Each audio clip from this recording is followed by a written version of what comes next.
how's your DPW experience so far? How Awesome. are you doing? I love being here. It's the highlight of my year. Excellent. Any surprises or things really taking you this year? Well, the experience is it's gone beyond my expectations from last year. It was like, I thought last year was amazing, and this year I'm just like, my mind has been blown. Fantastic. So many people, so much excitement, so much learning. I oftentimes sit in the corner and observe. Oh, yeah, absolutely. Fellow introvert here. Exactly. Get in the corner over here. Totally.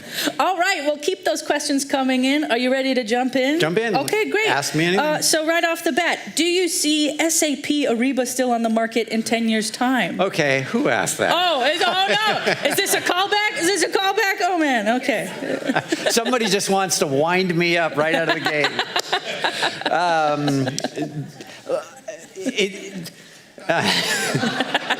It's going to become further and further constrained. It's in a box, and it's not going to really ever go away in my lifetime, but it's going to become less and less relevant. And I talk a lot about process orchestration because that's that one interface into the entirety of our procurement, and that's why I'm really bullish on process orchestration, and that's Zip, Oro, Omnia, LevelPath, tons and tons of innovation happening there.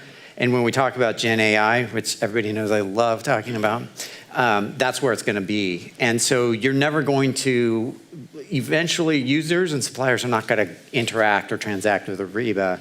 It's going to increasingly be at that higher level, that process orchestration level. So it will be okay if you have SAP Ariba. Well, it'll never be okay, but you'll have it in the background. It'll just be a little engine sitting back there. The problem is the interface, and it's no longer necessary. But of course, the problem for all of you is that it's going to create some uncomfortable conversations with SAP, because why would you write 6, 7, 8-figure checks to them for something that's just a little transaction engine in the background? So no doubt in my mind, over that next 10 years, it will decrease. Great.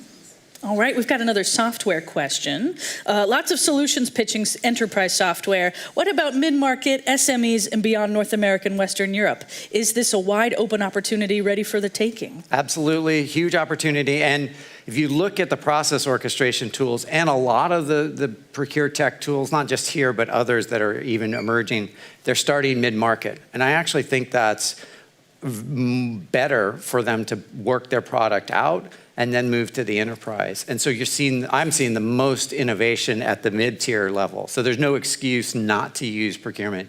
And Zip in particular has been on this like gigantic juggernaut, and it's been in the mid-tier market. And eventually, I actually would argue that these changes in our procurement op model will actually be driven by what's happening in the mid-market, because they have to work with automation first and good data first, because they don't have the big budget to hire 500, 600, 1,000, 1,500 procurement people. So they're leading tech first.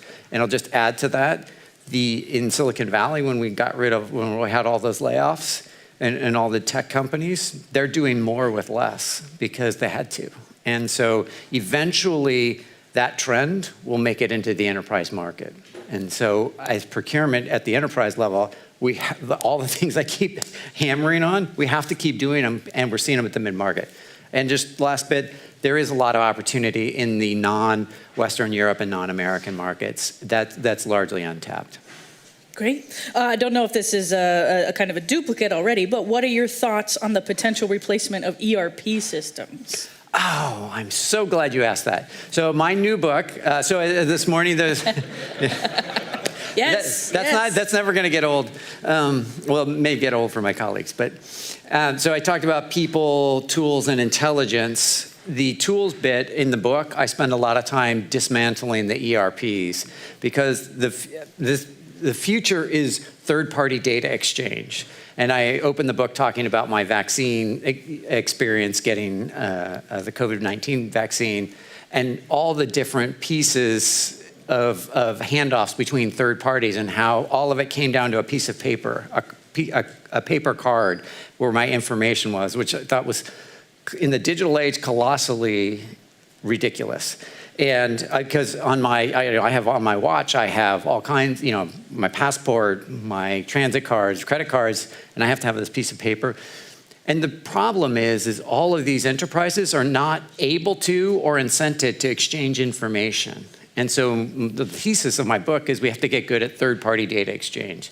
Enterprise and suppliers, enterprise and governments, enterprise and NGOs, and understand how data is coming in and out of our enterprise with third parties. So I spend a lot of time dismantling the fallacy of the ERP, because the ERP, even if I give you a magic wand and you put in a perfect end-to-end singular ERP system, it doesn't solve tomorrow's problems, which is this data exchange problem. And to do that, I spend a lot of time talking about cloud infrastructure. So whether it's AWS, Azure, or GCP, to me, that's the future. And it's going to take, sort of back to the SAP question, it's going to take a long time to get there. But make no mistake, the ERP is dead. We just haven't accepted it. And I know to some of you out there, you're already thinking, oh, but the CIO says we're an SAP shop. I spend an equal amount of time dismantling the CIO position. So CIOs should not read my book because I make it very clear that they're no longer relevant. The ERP is not relevant, neither are CIOs. Yeah. All right. Well, we'll move on from there. Was that? No, it's okay. Sometimes grief takes a while. Yeah. What startups or new technology are you most excited about this year? Hands down, 100% process orchestration, back to my thing. I love that market. And you're already seeing other pivots, like Fair Market is getting into this. If you look at my spider chart and all the complexity, that's just a theoretical construct. Eventually, you're going to have one login on one tool, and that tool, the process orchestration tool, will manage all that complexity. And so we run the risk of everybody else being just little microservices, sort of like SAP becomes just a little transaction engine. So a lot of those tools become transaction engines in the back. To me, that's highly, highly disruptive to not only big S2P, but also all the procure tech startups. So I think that's hands down really excited about that. I do appreciate data solutions, so anybody in data and intelligence creation. So there's some, but if you want to do a startup, do it in intelligence creation. Big fan of that. Good to know. All right, next question. What is your view on low-code or no-code solutions like Microsoft 365 powered by Copilot now? I'm going to separate the question. So the no-code, low-code thing is good in that it's drag and drop. We can create a process here. I don't think that's the future, though. That's solving yesterday's problem. And so we're moving more towards, this is when I said Gen AI will be that piece. That's the second part of that, the Copilot, where you start to see intelligence drive this. And so let me give you a good example. When I log in, I should have a user experience designed to me. Not some that you designed. It should be based on who I am, what I do in the system, what I've done historically in the system. Most of us have Netflix, I assume, and all of us we see different things. We see it because the way we interact with Netflix, it's always testing us. Do you like this or do you like this? Oh, I like this. So then it gives you more of this. And why do we not have that in the enterprise? Because when you start to have that, Netflix doesn't have a process for you and a process for me and a process for you and a process for him. Netflix has it just has intelligence, and it knows what I like versus what you like and you like. That's where the Copilot, the Gen AI, when it meets process orchestration, process management goes away too. We don't need to do process management. And so when I talk about intelligence tools in people, notice process is not in there because we waste too much time on process management. Great. Got a few questions more on the personal side now. Oh. Folks asking, let's see, where did this one go? This could go sideways. Oh, let's see. Oh, gosh. Well, yes, you consult clients all around the world. You travel. You wrote a new book. How do you stay motivated? And then someone else asking, what does your day-to-day look like as a partner? Okay. So how do I stay motivated? It's funny. I get distracted very easily, and I had trouble finishing this book, But and this is why I thank Mateus, is I had a deadline. I knew that I had to launch today. So what I did about 18 months ago when I was busy wasting time on YouTube, well, I wouldn't say I was wasting time, but I was spending a lot of time, Yes. is I printed out a picture of me presenting here last year, and I posted it on my whiteboard so that every time I walk in and out of my office, I had to see that picture of me on the stage, and that created just a little bit of anxiety every day so that I could, or I'd be on a call, and I'd just be standing there staring at it thinking, I should not be on this call right now. I should be writing this or doing that or whatever. And so, it's a great motivator, and I've spent a lot of time. One of the bits of research I went down the rabbit hole but didn't find anything was all these ways to improve your productivity, and I liked a lot of them, but they didn't work for me. And then the other piece that I think is kind of funny is despite my best efforts, I got very distracted. I get very distracted. And so as a gift to myself, I was debating actually buying myself an analog typewriter to write my next book, because then I could just sit there and it has a very tactile response, and then I would just like write it out on paper or type it out on paper, because that way I'm not getting distracted. So Yeah, absolutely. Then what is my day-to-day as a partner? Is that me? That's not me, sorry. We're good. We're good. Okay. We're good. We're good. We're back. We're back. Or did we lose it? We've got a quick tech solution. Yeah, there we go. Give it up for the crew, everybody. They're working hard. Yeah.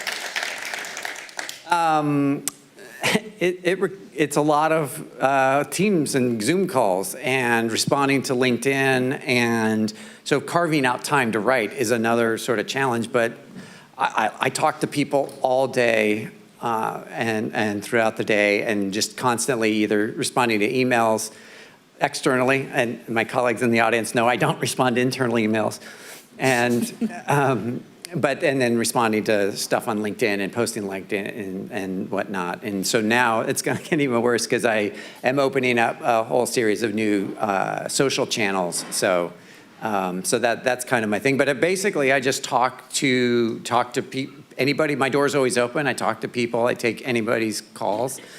And then I do a lot of workshops where I'll come in and talk about inspire the team, torture the team, scare the team, and so I do a lot of workshops like that, which I think are fun.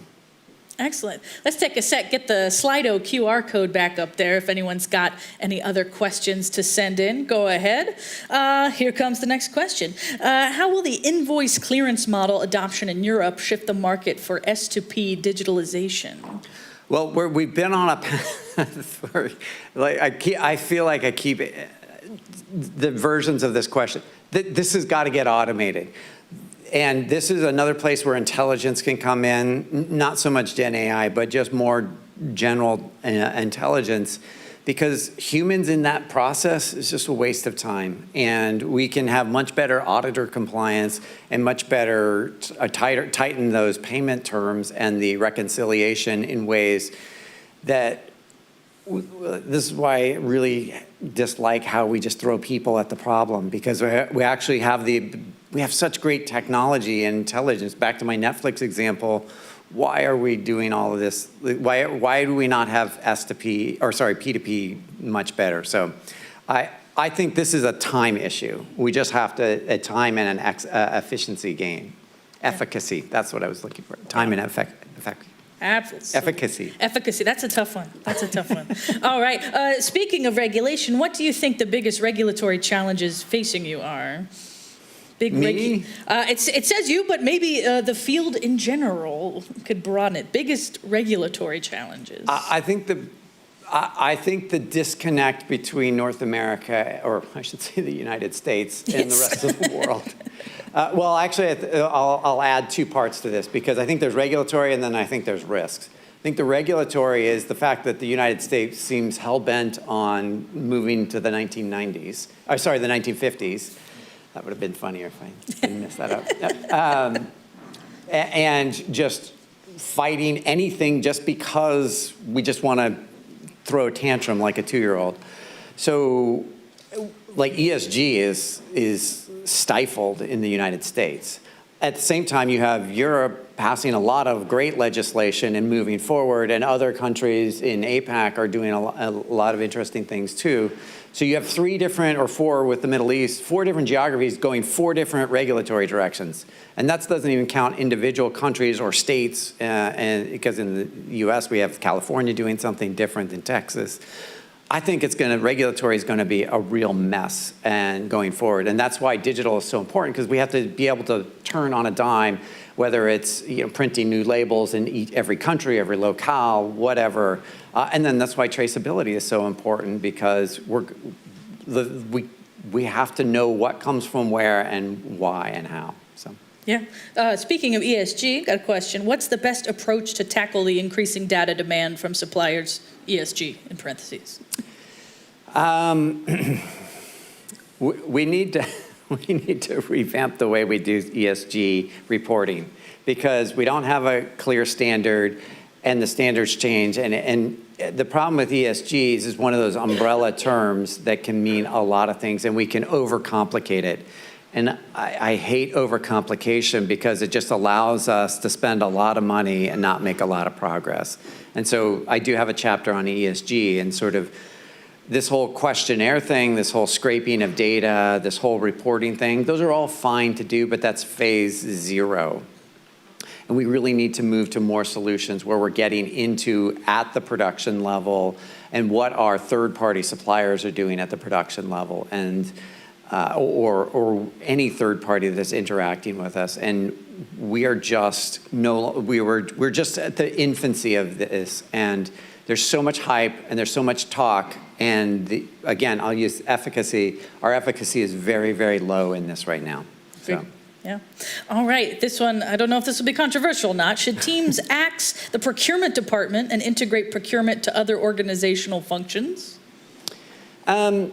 This question's come up over and over for the last, I think, couple decades. I don't care where it sits. I think what you need is procurement capabilities in every function. So if you want to center or decentralized, I don't care.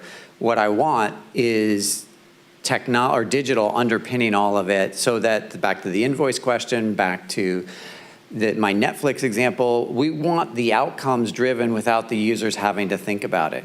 If I just say, I want a new laptop, it should just happen in the background with intelligence, not with somebody, not some GPO or GBS team or group purchasing organization or global business services backfilling that. That should just be automated.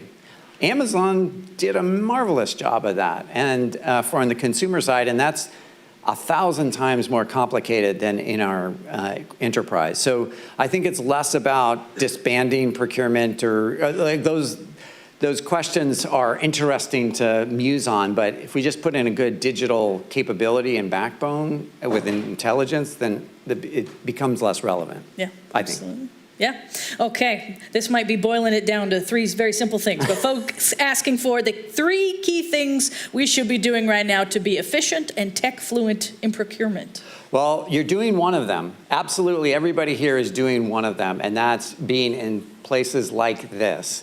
There's very few of them, but this is, to me, the best conference for building your competency. Just walk around the 2 exposition, just listen. There's so much great information being chatted. So that's one. Number 2 is experiment.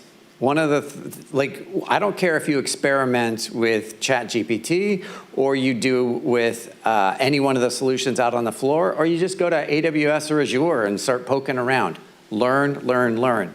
And in that realm, just go to YouTube. I write about how in my procrastination, I found myself being taught by the YouTube algorithm. The YouTube algorithm teaches me and surfaces for me everything it thinks I need to know about business, ESG, risk, and cloud technology, and supply chain. So I don't even have to search anymore. It brings it to me. So go do that, use that, and then also understand how that algorithm works.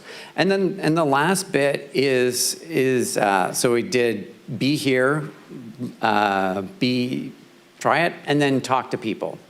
You don't have to talk to me. Everybody on stage, There's others that didn't make it here. There's others in other events. Talk to people.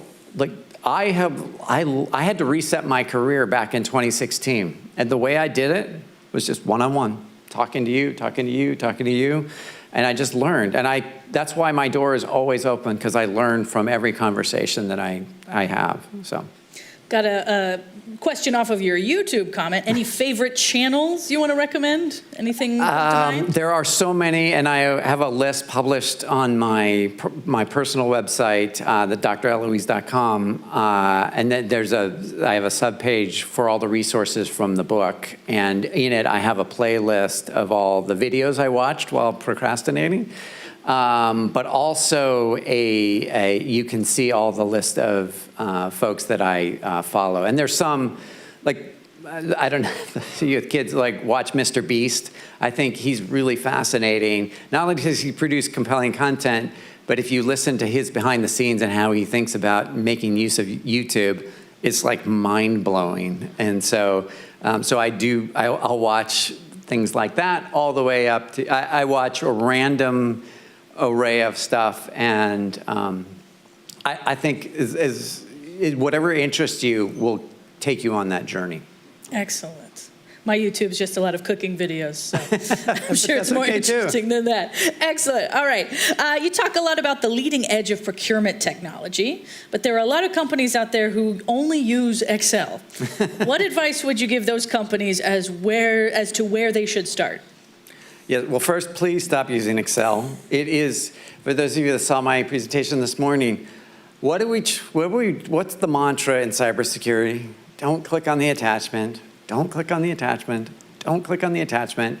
And every time you send an Excel file, what are we doing? We're clicking on the attachment. We are so susceptible to ransomware in our day-to-day operations when people tell me they exchange data in Excel. That said, you have to, in most cases, there's usually an investment in a source-to-pay system that's not working well, or an ERP system, or both. That's why we're using Excel. We have to extract the data and email it off to the supplier, and they send it back. We have to start to put in solutions that start to exchange that data collaboratively. And it's not, oh, I'm going to buy this tool and tell the supplier. Work with the suppliers, understand their comfort level, bring them into the conversation. Because if there's one thing I would tell you in this new world where we're going, our architectures have been, oh, we're the enterprise, we're at the top of the pyramid, everybody else are in service to us as the enterprise, and we can flex our muscles and bend the supplier to our will. Not in this disruptive world. So my argument is we have to get ourselves off the top of the mountain and understand that we're working together collaboratively, and we have to federate our data. So while you might have your tier one supplier might be a competitor to somebody else, and they might supply your competitor, or they might actually be a potential opportunity for investment or for partnership. So, but we can only know that if we have good data exchange. And so bring them into the conversation, because there's nothing worse than dictating to the suppliers. It doesn't work that way anymore. The world changed. And so we have to get really good at this multi-enterprise data exchange. Yeah, this goes into some of that balance. Someone asking, how do you find balance in the need for supply chain transparency and the risk of loss of IP and exposure of critical supplier relationships? Well, the last part of that, this is why I spend a lot of time talking about risk, because we're not really doing risk management. Most enterprises are doing what I call risk theater. And so that's a lot of these surveys and web scraping. And so I have a whole chapter on risk management and risk theater. Airport security is a lot like that too. So if you read that chapter, just be forewarned that you will never look at flying the same. So the loss of IP is going to come from third-party breaches. And so that's why we have to understand risk from a third party. And the reason I say how to hack your supply chain is I want you to look at your supply chain, at your third parties, and see what they're likely to do, because they're the ones that are going to steal that. I list out at the beginning of my book 5 hacks: Best Buy, T-Mobile, 8 times, by the way, Home Depot, Target, all come through the third party, all through their suppliers.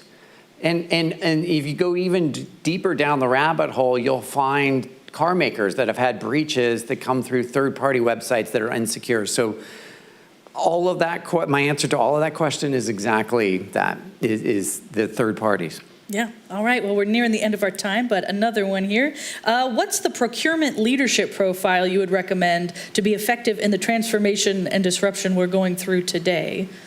Yeah, so that gets to the discussion. The first question I asked Anthony from J&J yesterday is, you have to embrace, and that's why I asked him, because I wanted both him and Shashi, his boss, they're both technical people, and I asked them to convey how they'd answer that. And the procurement leadership has to be about technical competency. We are in this digital age. We are now in the age of AI. So we have to cut through all the nonsense and the hype, and leaders need to do that, because we can't be buying 6-7 figure deals for software that sits on a shelf that, like, we've had several questions about ERP and P2P and S2P. All of the solutions are, if we're really honest, they're failures.